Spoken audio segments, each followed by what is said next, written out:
Hi, it's David with Gadgets Grub, and today we're going to talk about food processors. I do have a lot of them, and they range in size from one that's just a couple of cups, like this little guy that you'd use for breadcrumbs or for chopping nuts, all the way up to this large 16-cup Breville Paradise 16 that you've seen me use to make pico de gallo. So what makes food processors unique, and what separates them from other kitchen devices? I have so many friends that have said, David, I'm interested in one, but I don't know if I can really use it or if I should buy it. I have a blender, I have a knife, I love using those. Other friends have said, I have one, it's still in the box. And then I have friends who've said, I tried it once, I cut my fingers so badly that I put it on a shelf, haven't pulled it out, and I'm afraid I'm not even going to be able to open it anymore. So let's demystify the device and talk about the way you can really get the most out of it. First of all, let's talk about the device itself and the blades. So food processors, I would say in every case, have this shape with a bowl and a lid and a motor base, typically with a spindle coming up from the bottom to attach to the slicing disc, and something that's unique to a food processor called an S-blade. And I'm going to hold it like this so that you can see the S shape. So it's shaped like an S, and this is how you would see it if it were down in the bottom of the food processor. So an S-blade. This is an all-purpose blade that's used for chopping. It's used for grating, if you will, hard cheeses. It'll cut meat. It will chop up vegetables. It will chop up herbs. But if you want to slice or grate, you would use a slicing or a grating disc. And this one happens to be reversible, where one side slices and the other side grates. Here's a single purpose slicing disc. And you'll notice too that this disc has a stem, and this is a blade with a removable stem. Some blades have stems that are already on them. Other blades don't have stems at all on the blade. You simply put the blade on a spindle in the food processor, like this one in my Magimix. The blade goes on a spindle, and then the spindle goes into the food processor. So we'll take a look at that. And I'm going to use this machine for our grub portion. We're going to focus mostly on the Cuisinart here and the Magimix because they have some common features, but there are a couple of differences that are always good to point out when learning about a food processor. So when getting to know a food processor, the best way to do it, put in your model number in YouTube and look at some videos where people are both caring for and cleaning the device and are making recipes. Probably the best way to get to know your food processor. For the friends that have said, gee, it's on the counter and I'm not sure I can open it, let me show you the trick. I'm going to move this little guy first, and I'll pull out the Cuisinart, and I'm going to take off the lid and show you that the lid rotates and you hear this interlocking mechanism. Did you hear that click? That's where the lid itself is locking into the base. And unless that lock is engaged, the food processor isn't going to work. And what it actually engages with is a pin in the motor base, and you'll see it here. In this case, it's this little black circle. In some food processors, it's in the back. In other food processors, it's in the front. Typically, if the pin is in the back, the tube is going to be on the back of the food processor as well. In this case, it assembles like that. The feed tube is in the back, and the pin and interlock are on the back. In my Magimix, the pin is in the front, and the locking mechanism is in the front as well. So here's the locking pin in the front. You see it right here. And then here, the bowl goes on the food processor. In this case, I'm turning it counterclockwise to lock, and that's how the lid and the base and the cover and the bowl are all going to work together to cut and slice and chop. Okay, so we have our blades. We have our slicing and grating type of blades, and we have our S-blade, and maybe others that come as accessories as well. What do we do so that we don't cut ourselves when we're cleaning? Let me show you. So, best tip I can give you is to never fill your dishpan with soapy water and dump all your blades in there. Put in some dishes, put in some glasses, walk away, take a phone call, come back and reach in. Oops, you've cut yourself. Always leave the blades out of your dishpan until you're ready to clean them, but rinse them off first. Make sure to get all the residue off that you can. Then when you're going to wash them, do it one at a time and use a brush like these to clean off the blades. This one actually came with one of my food processors. The best way to clean it is to brush from away from the sharp edge toward the sharp edge. Don't go into the sharp edge because you could slip and cut yourself or you could cut your brush. So go away from the sharp edge, as you see here, and then brush up over the sharp edge itself, like that, both front and back. And you would use the same technique on your slicing and grating blade. So the sharp edge is here. I'm going to go from behind the sharp edge toward the sharp edge, both front and back, and you're less likely to get cut or to hurt yourself. Now people say, can I put these in the dishwasher? Some manufacturers say, sure. Others say it's possible, and others recommend not. But over time, that dishwashing detergent will dull your blades and will dull the plastic of your bowl and lid as well. So I would recommend not putting them in the dishwasher, and I'll be the first to admit I've done it, but I do it on occasion only. So that's it for blades, how to clean it, how to use the cover and the base, how the interlock mechanism works. And I want to show you one other final interlock mechanism tip. For the people who say it's really hard to open and close their device, grab the handle, give it a quick push. In this case, I'm going in a clockwise fashion on my Cuisinart. Do the same with my lid. And if it's difficult doing it, put a little bit of vegetable oil around the outer edge of the lid and then run it back and forth on your bowl to help loosen it up. And over time, it's going to break in and be a lot easier to operate. And this is my final tip, I promise. And it's the real engineer in me. I've even changed the setup so you can see it better. When you're storing your food processor, always move the lid off center from the bowl and the bowl off center from the base. That way you're not stressing the interlock mechanism while you're storing it. You can even invert the lid over the base. The feed tube, the small feed tube, fits over the S-blade in the bowl, so it has less space to clear under your cabinet, and you can even store the entire bowl and lid assembly separate from your food processor. Let's make some grub. We're going to make a salad, and I like calling this an upside down salad because we're going to assemble it in the food processor bowl, cutting and slicing and shredding each of the components in the reverse order of how we want them to appear when the salad is finished. Let's start by making some dressing, and it's really easy in a food processor.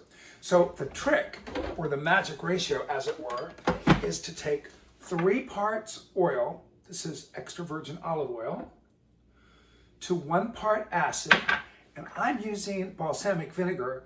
You can use regular vinegar, you can use wine vinegar, you can even use lemon juice. So 1 part vinegar, and then you need something to emulsify it. So I'm going to use grainy mustard, and I'm going to put a nice teaspoon's worth in here. This will keep the olive oil and the vinegar in emulsion mixed together. That's the real trick that you see in restaurants and other places. Then we're going to put in salt. There's a lot of vegetables here. I think we need more. About a half a teaspoon, I'm going to say. You can always add more. Can't take it away. Freshly ground pepper. And I'm using my Magimix 4200 that has this really great third inner bowl with a small blade to do things like make dressings and chop herbs. So let's give it a quick whir. That's a technical term, by the way. And we'll make salad dressing. I'm going to use the pulse button, but I could use the auto button and it will sense when the emulsion is complete and will turn itself off. I like the control of the pulse, so let's do that. You can take a look at it and see how it's coming together. That really looks perfect. It just takes a few seconds. I'm going to remove the lid. And because I'm making the salad in the food processor, I'm not only going to remove the bowl, I'm going to put my finger under the stem and into like the core of the blade so that the blade doesn't drop off when I pour it. That helps to build a bit of a seal too, so that I'm not dripping anything out while I'm pouring. I'm gonna pour the dressing right into the bowl. And I'm gonna spread it out here. And I'm gonna keep a little to put on the top. I like extra dressing, especially if it's green goddess. We'll have to do that as a video someday. Now, with this food processor, there's a separate shaft that goes over the spindle, and then the blades go on the shaft. And I'm gonna do it in reverse order of how I want the salad made. So what I'm gonna do is I'm gonna start with a crinkle cutting disc. This is one of my favorites, and I have to admit, it's the reason why I bought this food processor. Put the crinkle cut disc on, and I'm being careful not to hold it by the blade. And I just put it on, give it a spin, and it drops in. I'm gonna put the lid back on, and I'm gonna crinkle cut radishes right into the salad bowl. So radishes are small. I'm gonna use the smallest feed tube. This food processor actually has 3 of them. So we're gonna crinkle cut the radishes. I'll load them in. And as soon as I turn the machine on, they're gonna cut so quickly. But I'm gonna load them in first. Get them upright as much as I can. There's one extra, I'll just add this in. I'm gonna turn it on and just run them through. Pressing down gently with the food pusher. I'm gonna stop the last one in. There we go. So there are my crinkle cut radishes that will be at the top of the salad. So I'm gonna now remove the crinkle cut blade, and I'm gonna distribute the radishes a bit so it's a nice pretty pattern that'll be on the top. Now I'm gonna slice some celery. So I have a nice medium slicer here. And let me show you the trick I used with the celery. Celery is often rather thick at the bottom, so I actually pre-sliced it in the thickest part. So once it's cut, these pieces are gonna be smaller and I won't have gigantic pieces of celery in my salad. Another really cool trick, if you interlock them, put the wide end on the top of one piece, wide end on the bottom of the other, it fits through the feed tube better. So I can put that in there, and I might even be able to put the third piece in now. Yeah, works great. So again, I'm gonna use that feed tube, this time, or the pusher. This time I'm gonna use the pulse function, so it'll turn off as soon as I take my finger off of pulse. So now we're gonna slice our celery on top of the crinkle cut radishes. See how fast that is and how quickly it responds and stops. So I'm going to use a different size slice for my tomatoes. This one is a little bit smaller. I like those to be smaller. I'm going to distribute the celery around so it's even on my salad. I'm going to drop in that disc. Now here's a really cool trick with tomatoes. Now of course this is too large to fit in the small tube, and it'll probably get rather smashed even in this tube if I try to put, yeah, it's not gonna work. So I'm gonna do 2 things. I'm gonna turn it upside down, and I'm gonna see if it fits in through the bottom, which is a really good trick. Still a little bit too tight, so I'm gonna use the largest size tube. But sometimes putting it in upside down will allow it to fit. It'll rest on top of the blade, and then you can slice. So I'm just gonna do it this way. So lock my lid in. I'm gonna go ahead and put my tomato in the feed tube, and I like it so that we're starting with that part where I cut off the stem. I'm gonna put the pusher in place, and I'm gonna insert the second pusher so it's gonna put even pressure on it. And now I'm gonna slice that tomato. There we go, done, that fast. Let's take a look. Oh, it's beautiful. The tomatoes of summer, they're the best. I'm gonna distribute them around in the salad, because remember, it's gonna be upside down, and when I unmold it, what you saw on the bottom is gonna be on the top, starting with that dressing. So now I'm gonna grate some carrots. I'm gonna put the grating disc in. I'm gonna pop my top back on, and the carrots will actually go through this small tube. And I have this nice mixture of baby carrots in different colors. And I'm gonna put the large end in first, and then for the second carrot, I'm gonna start with the smaller pointy part so it fits in better. And I'm gonna use the third carrot actually as my pusher. That's a cool trick as well. Grate the rest of it there. grated carrot to go. The next disc I'm going to use is my julienne disc. And this is a wide, flat julienne. And I'm going to use that after I distribute the carrots a bit. I'm going to use this for my cucumbers. That'll make a really pretty ribbon. And what I'm going to do is I'm going to do it first. I'm going to try one where I have it this size, about the width of the feed tube. And then I'm going to show you what happens if I cut the piece of cucumber in half and start with two smaller pieces. So let's do this one first, see how it looks. Wow, that felt really cool too. Let's take a look. Wow, that is super, super cool. Isn't that pretty? That'll be gorgeous in the salad. I'm going to spread that around.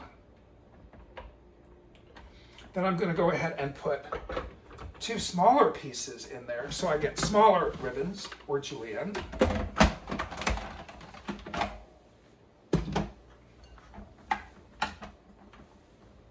And without the lid in, without the pusher in, the interlock is deactivated, so I'm not going to run any risk of cutting myself. Let's put these in.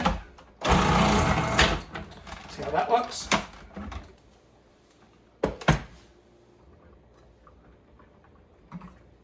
A little bit for the chef, as they say. Oh, that's gorgeous.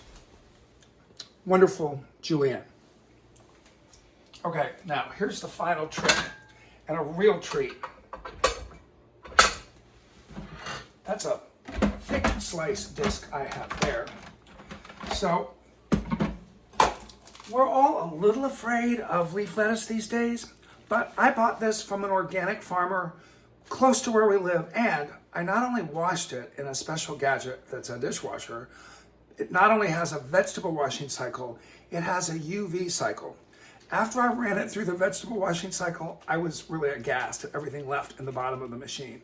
So I washed it again until it was clean, and then I ran it through the UV cycle twice. So I can't really be any safer than this. So I'm going to put the lettuce, I'm going to fold it, and I'm going to put it in the feed tube, and I'm going to slice it right into the salad. Let's see how that works. That fast.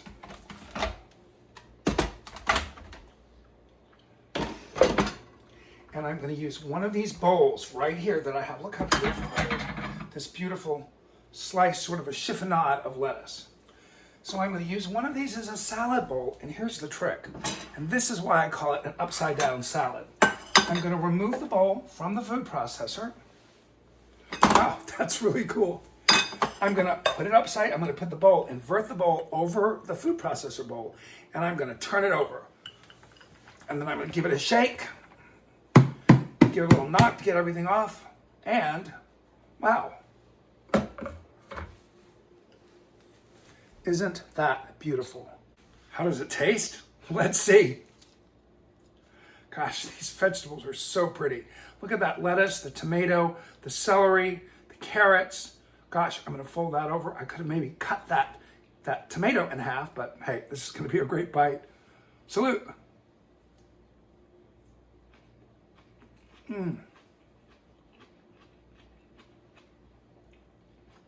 That's amazing. Gotta try it. Fresh vegetables, done in the food processor, fresh dressing, can't beat it. That's it today from David at Gadgets Grub. Don't forget to save the liver. See you at the next video. Bye-bye.